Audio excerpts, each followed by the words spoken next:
গত বছর, তার আগের বছর আমরা যখন এসেছি এই রমজানের সময় ইফতার পার্টিতে, যেই সংখ্যা নিয়ে আসতাম, এখন আজকে ওই সংখ্যাটা নাই। একবারে নীরবে নিশ্চিন্তে আরামের সঙ্গে কোনো রকম লুকোচুরি নাই, আরাম সঙ্গে এসেছি, আবার ইনশাল্লাহ আরামের সঙ্গে চলে যাবে। তো এই যে অর্জন, 5 তারিখে আমরা এটা অর্জন করেছি। আজকে যে অর্জনটা আমরা ভোগ করছি, তাই না?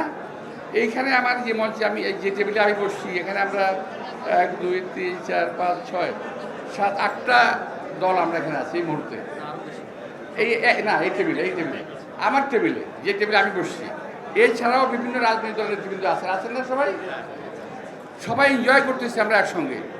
তো আমরা যদি বাকি সময়টা বাংলাদেশকে বিল্ড আপ করার জন্য, গড়ে তোলার জন্য এরকমই থাকতে পারি, অসুবিধাটা কোথায়?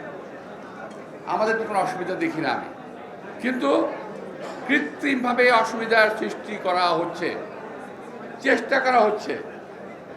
বিভিন্ন দল একে অপরের দিকে কথা বলছে, কাদা ছুটছে।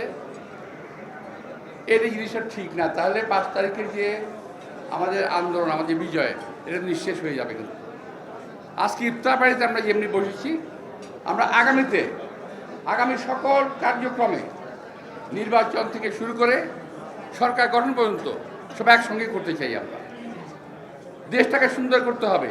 হিংসা বিদ্বেষ ঈর্ষা নিয়ে, ঈর্ষাপরায়ণ হয়ে কিংবা পরশ্রী কাতর হয়ে কখনোই দেশকে ভালো করা যাবে না।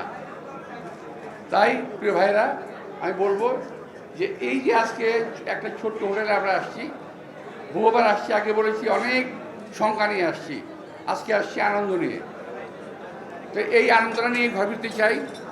আমরা সবাই যেন সবাইকে নিজের বিবেকের কাছে দাঁড়িয়ে রাখি যে আমরা 5 তারিখের যে রক্তক্ষয়, যে আন্দোলনের অর্জনের বিনিময়ে আমরা যে অর্জন করেছি রক্তের বিনিময়ে, সেটার জন্য বৃথা না যায় কারো ষড়যন্ত্রের কারণে।